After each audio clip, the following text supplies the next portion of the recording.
and our Prohibition event. I am so excited that you guys all could come tonight. I hope that everybody has been able to go back into the bar and get themselves a drink. If you haven't, you still have time. It's okay. Lots of time before or afterwards. If you haven't gotten yourself some food, you can get up whenever. You can nibble. If you want to sit here with a plate, I don't mind. I also want to thank the Rail Yard for catering this event for us tonight and for providing drinks. So thank you, Rail Yard. I don't know if you can hear me back there, Kyle. Thank you. I also want to talk about the Gatsby Gala that will be December 31st for the New Year's Eve. It is their first Happy Girls Don't Do That event. And to talk a little bit more about that, I would like to introduce Melinda Perry.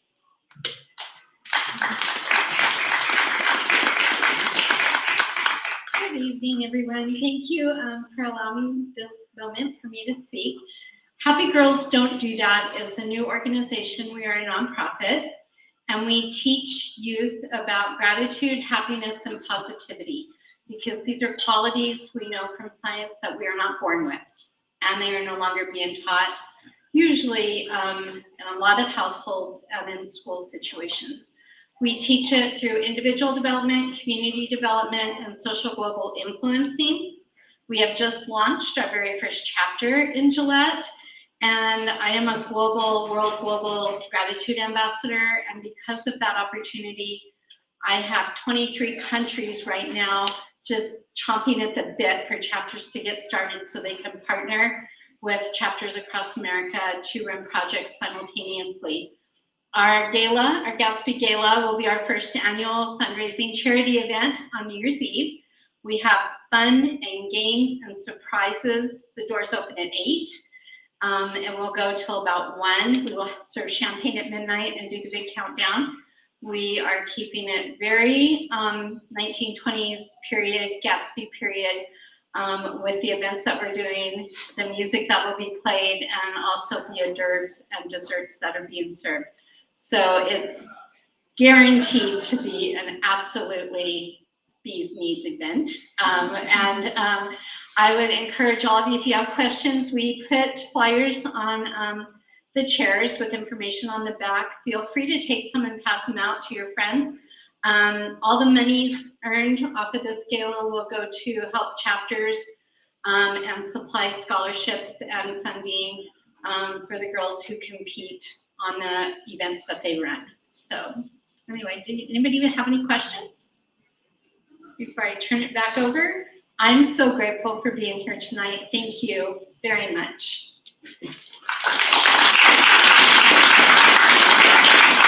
Thank you, Melinda. Sounds like it's going to be a great event. I really hope a lot of you guys get to go. Now I am going to turn it over to our presenter, Lucas Fralick.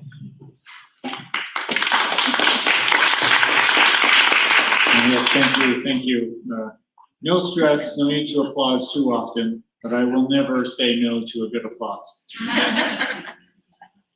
So yeah, thank you very much to the Rockpile Museum for having this event, which is, if I'm being totally honest, one of my favorite events of the year, for a lot of reasons, very few of which I'll actually get to today. Thank you, yes. I knew that was a stretch,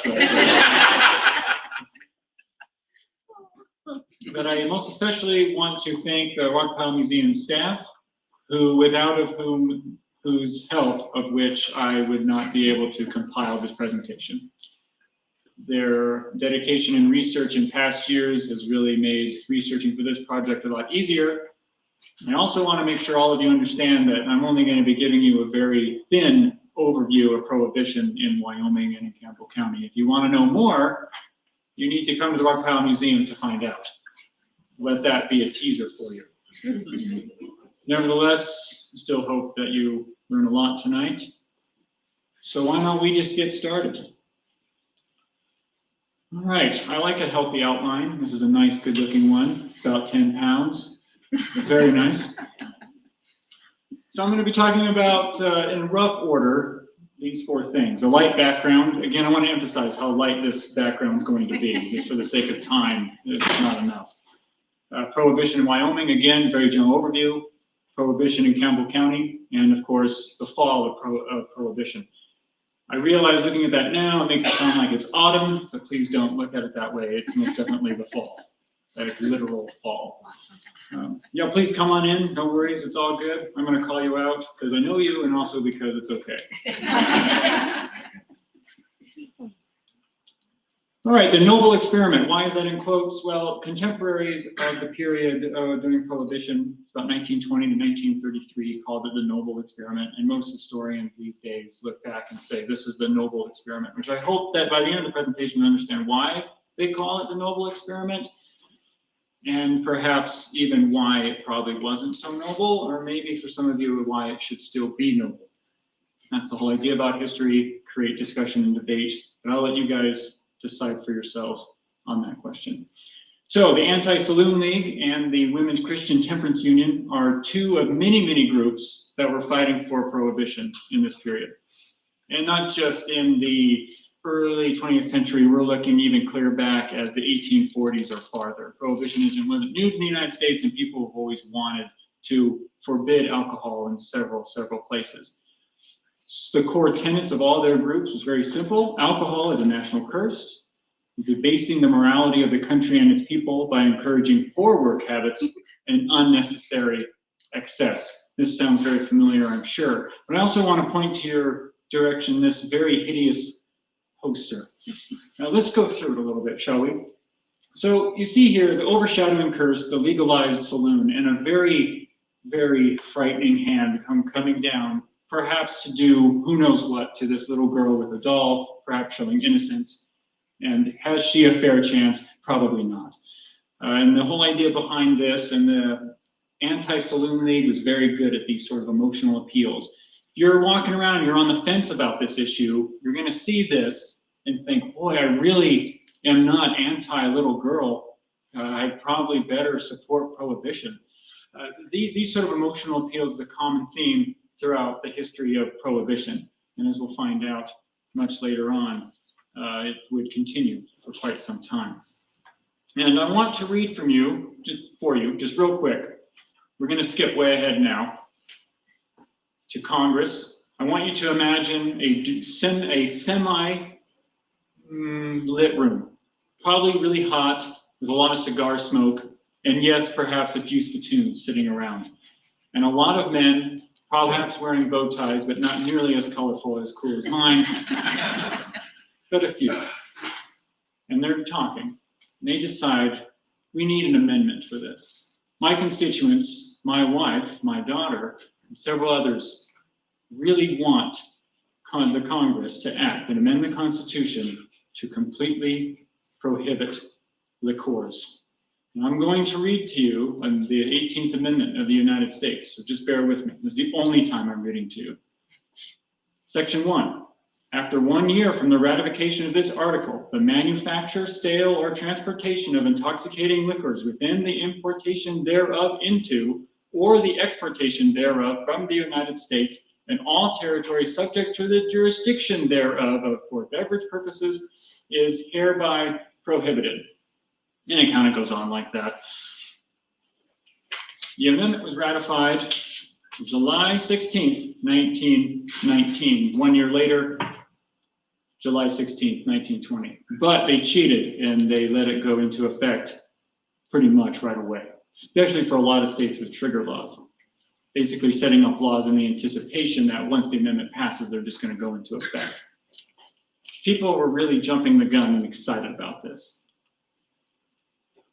Let's talk about Wyoming. Wyoming and prohibition. So prior to the 18th Amendment, Wyoming has had a long history of prohibition in and of itself. And I really love this line.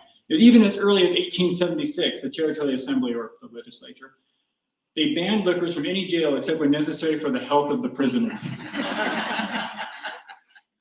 Obviously, this means if they need to amputate, or, or even more exciting, if you have the flu, just drown it, just take it in. And many counties had prohibition too, mainly on Sundays between 10 a.m. and 2 p.m. Campbell County was one of those counties. And they would be showing up And I believe that was still on the books for quite some time, even after Prohibition was lifted. Nevertheless, between 10 a.m. and 2 p.m., you're going to have to leave the state to get alcohol. But good luck finding anywhere else. So, Wyoming after 1920. Enforcement. This is a good enforcement story, but we're going to get there later. So, the moment Congress passes the amendment, and the amendment was ratified, Congress then moved very, very quickly to pass the Volstead Act. So this is the enforcement of prohibition on the federal level. They gave the bureaucracy of enforcement to the Department of the Treasury for some reason, which is something I'll never really understand, but I suppose put it in Treasury, what else are they doing? Might as well let them enforce prohibition too, on top of sitting around. And the state of Wyoming also passed a state-level enforcement bill known as the Hardin Bill. They pretty much did the same things, and they both had two major flaws. They did not have a lot of funding geared towards enforcement, ironically enough. I think the whole idea behind it was just to have enough force behind things to say, hey, you're gonna be arrested if you drink alcohol, or rather if you make it, sell it, transport it, etc.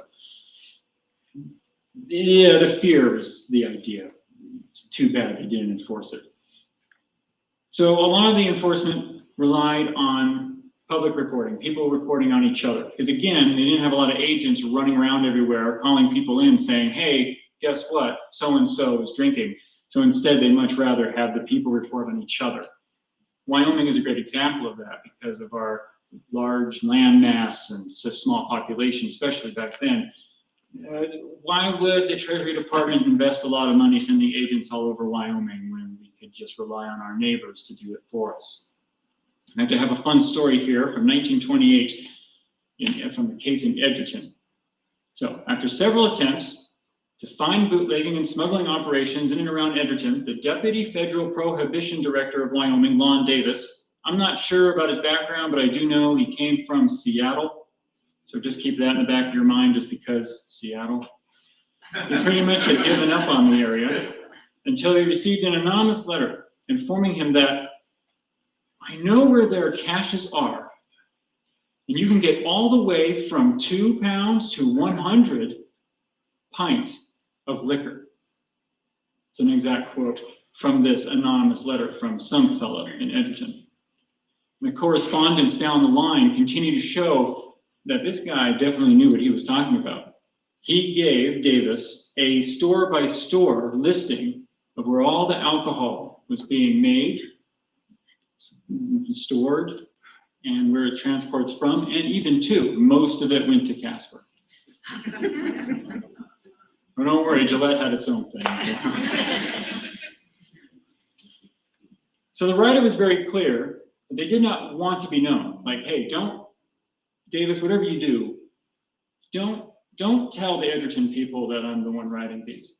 I'm sure Davis is thinking, well, how could I? You haven't told me your name. Let alone is this even credible. So because of this, Davis started sending more agents to Edgerton. Hey, check things out. Under the Hardin Bill, Wyoming had supplied a few agents, so he's gotten them together. Head on over and check things out. Oh yeah, they found some evidence. They even found out that the Justice of the Peace was in fact in cahoots in the whole conspiracy. In on the take, as they say.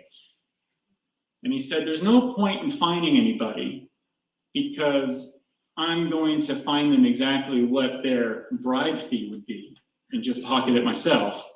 And then what are you going to do? We'll just release them. Then you can arrest them again and we'll do the same thing over and over again. So he called in reinforcements from the Seattle office. They said, sorry, we can't send them to Wyoming. Edgerton, I don't even know what that is. We can't help you. No, we can do this. We can bust the Edgerton bootlegging ring. No, can't do it. So they moved it to the Denver office, or the federal office. And they said, you know what? We also can't do it, sorry. No luck here. And the Edgerton case went nowhere. And it's presumed that they continued to bootleg and stay in cahoot until Prohibition was finally lifted in 1933. Keep that example in mind as we continue on our adventure, because I guarantee you it's going to come up again, or very similar stories. Campbell County, Prohibition. Yes? Oh, no, sorry. I thought there was a question. You're totally welcome to ask questions. I'm not going to prohibit you from doing that. Yeah, thank you for that subtle laugh. I appreciate it. This is a picture of the Montgomery Bar in about 1921. Very classic building. I'm sure many of us have seen it not too long ago. It's just down the block a few ways, actually. The moment Prohibition became a thing and people started really worrying about it, the owner very quickly switched from alcohol to soft drinks. It seemed like a natural fit. It worked out. There was not a problem. Other businesses, such as the Derby Saloon on the corner of Gillette Avenue and what is today First Street, Jess Tuller, who was the owner at the time, refitted the building into a meat market, installing refrigeration large enough to hold about 6 tons of ice. So he really went all in. He figured, well, I guess if it's banned, it'll probably never come back, so let's just change our whole business model. You can imagine the expense and time that took, and I often wonder how disappointed they were when alcohol immediately came back. This is an example of a Prohibition arrest warrant. Now, I can't authenticate exactly if a John Doe is a real person. I'm going to say not. But I often think that people didn't give them their real names, and the people filling out the warrant knew that. So they just said, oh, John Doe. And this shows you a great example of how poorly enforced Prohibition was in this region. It's like they put up a face. They say, well, we care, but not that much, right? Wink, wink, nudge, nudge. Yeah, John Doe, you bet. And just filled it out and gets up to the levels of the courts. Like, we don't know who John Doe is. There's no way we could really arrest this person because we have no idea who they are. And it's very likely that, although there were a few marshals and sheriffs who really did take their job seriously, most did not. And this is where you get warrants like this. Let's zoom in a little bit more, shall we? Campbell County. One such, Prohibition supporters, they held a very tight grip on Gillette for the very early years of Prohibition. So what I mean by this, the Anti-Saloon League in particular hosted lots of talks, trainings, educational materials to keep driving in this idea that excess, you're not going to work enough. If you're drinking, you're ruining your family. Remember the claw and the kid. Remember when you saw that and supported us? Keep remembering that. And they were all over town pushing this idea. But despite all that push, many saloons still struggled to dump their alcohol. And one such saloon was, in fact, the Montgomery Hotel. The owner, J.L. Kaufman, sure. On the first floors, oh yeah, soft drinks, you bet. But in the basement, he operated not one, oh no, of course not one, but 2 illegal operations, one of which was a card parlor. You see, gambling was illegal in Wyoming at the time too, so, oh boy, that's scary, although it's likely that happened all the time. But when you involve liquor, well, now they have a bit more of an excuse. The place in the basement became known as the Submarine. And I can just imagine a few people like, hey, going to the Submarine tonight? Oh yeah, you bet. And imagine that's not a very good code name in Wyoming. Nevertheless, he was caught. And of course, not by one of the good sheriffs either. Well, good in his mind, one of the bad ones. It's one of the sheriffs that actually enforced the law. But because of the challenges of actually enforcement, they hardly fined him.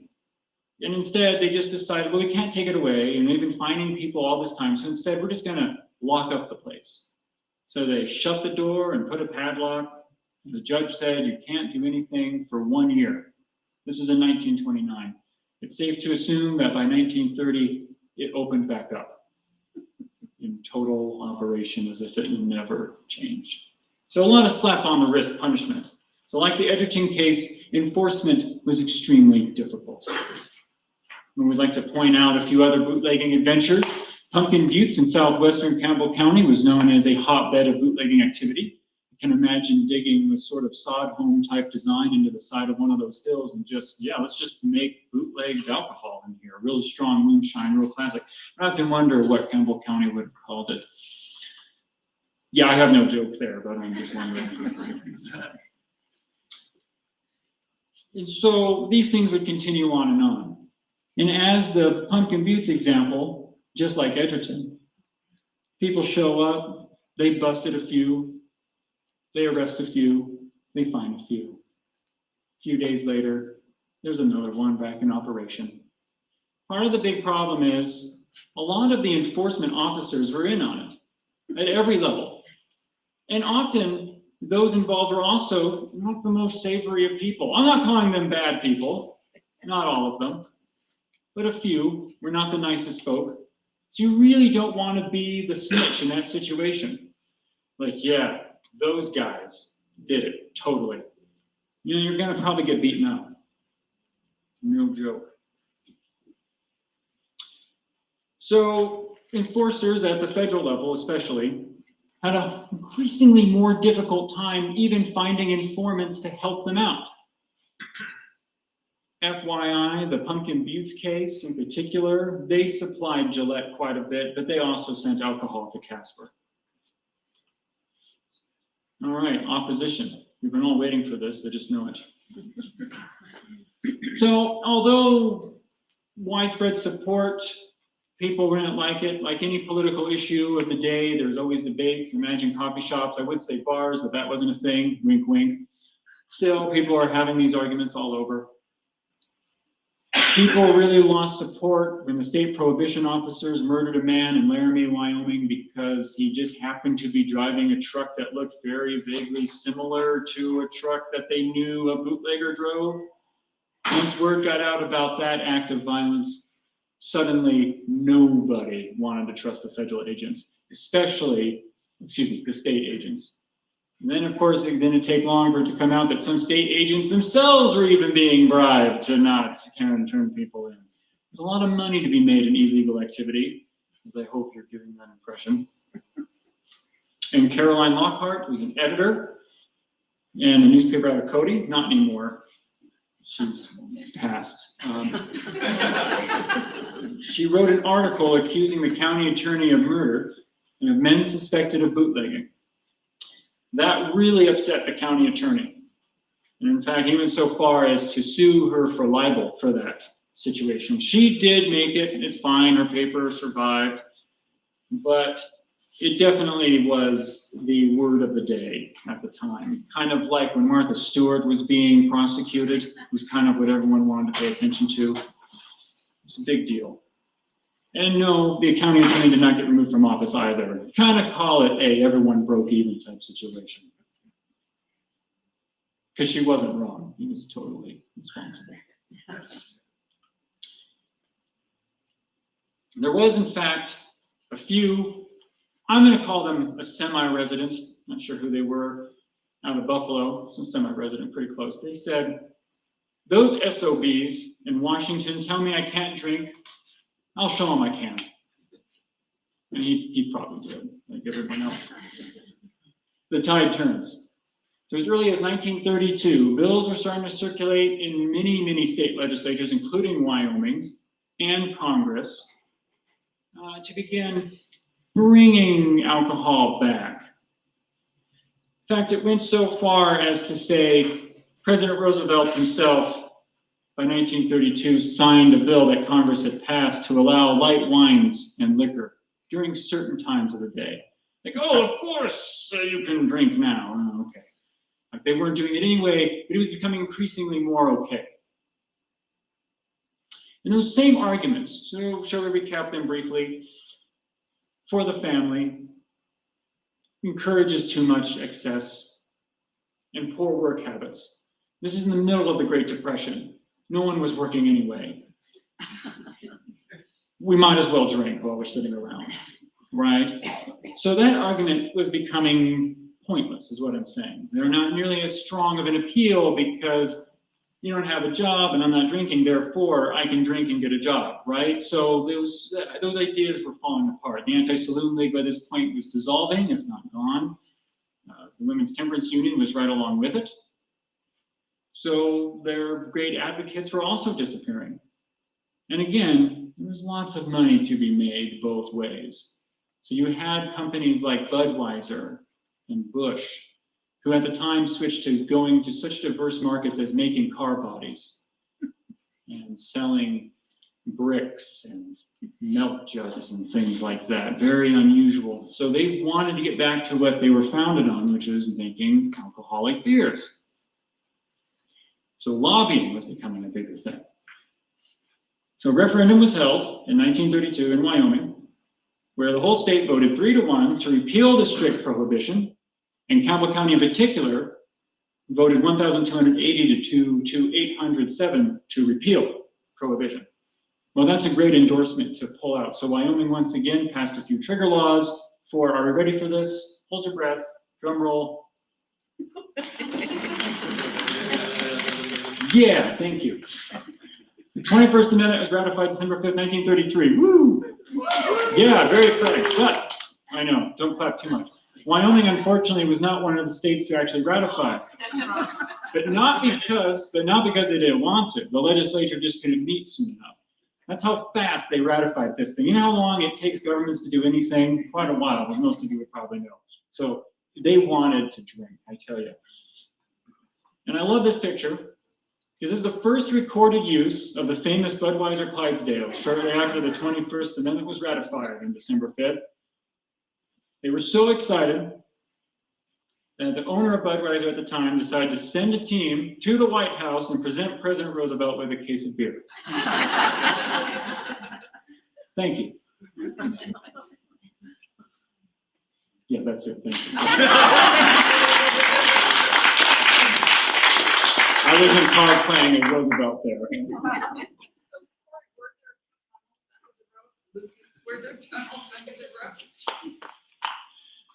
As far as I know, there has never been evidence to suggest in any way, shape, or form that there was a tunnel under any road leading to any particular buildings on Gillette Main Street.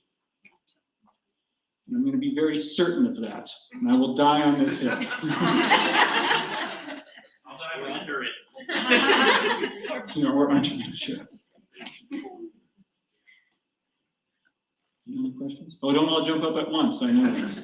It was quick and dirty. And like I said, if you want to know more, I highly encourage to check out the Rockpile Museum. They have lots of cool pictures and other very interesting information and news record articles all about prohibition and failures of enforcement, and even a few successes, but successes aren't as exciting to talk about. Have a good night, everybody. Oh, go ahead. Were there any rules, or do you know anything about the blue laws? Because we're looking around the room to others. Campbell County didn't allow alcohol on Sundays until mid-1970s. Oh, no. Somebody would know the dates better than me. John Osland was the senator from Campbell County when that passed the state legislature. So if you remember John Osland, you'll remember that was the time thing. That was when was it put in? So there was no drinking on Sunday, or was that always from Prohibition? Oh, I don't know when it was put in, but I know in the 70s, we were here in the 70s, and if we wanted to drink it, go to work. More crop, yeah. We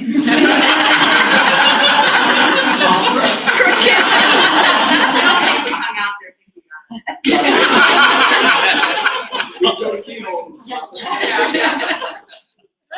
A lot of laws like that were very likely to be the spin-offs of Prohibition. Think of it like what remains, sort of like when you pull a draft beer and all the foam that's coming through. Things like those blue laws would have been the foam, things they just couldn't quite get rid of. Time passed through.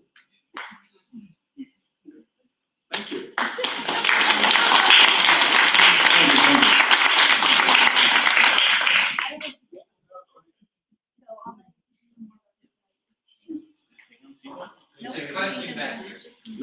Another question. Oh yeah, go ahead. Yeah, Rocky, hello. I believe, if I'm not mistaken, Chuck Water's still at Dry Town. It very likely is, I don't know. But it wouldn't surprise me. There are still quite a few remainders of Prohibition all over the country in places. So it wouldn't surprise me that there's still some municipalities and counties that enforce certain rules. Chug water, in case you didn't hear. Might still be a dry Chili town. without beer. Chili without beer. I mean, they were shaking about the truth. All right, thank you, Lucas. Thank you.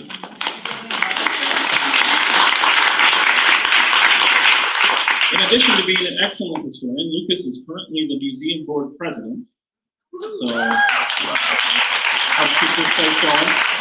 And also sits on the Gillette Historic Preservation Commission. So, yeah, very busy man. Busy man.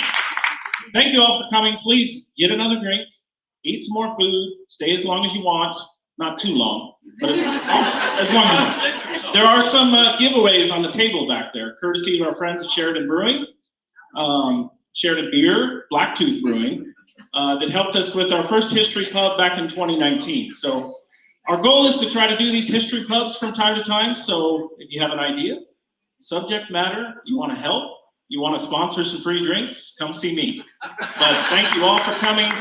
Please put on your 20s attire and head to the Gatsby New Year's Eve event. I'll be there. It should be a great time. Thank you again for coming.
I never saw anything.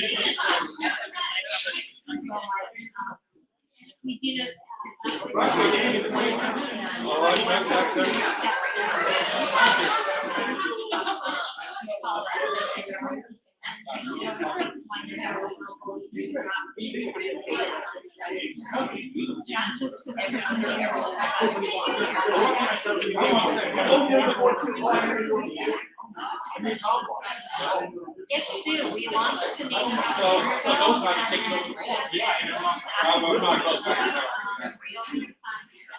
Are you doing?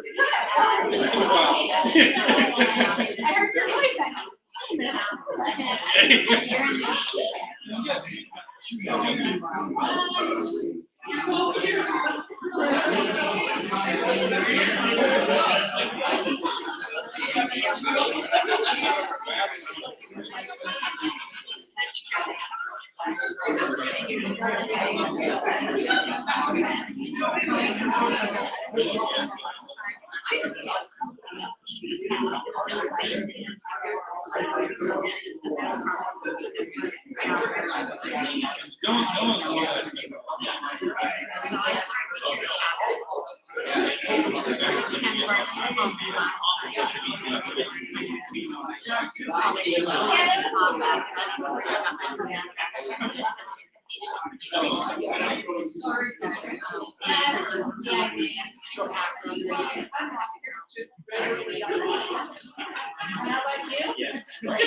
know, well, his my school and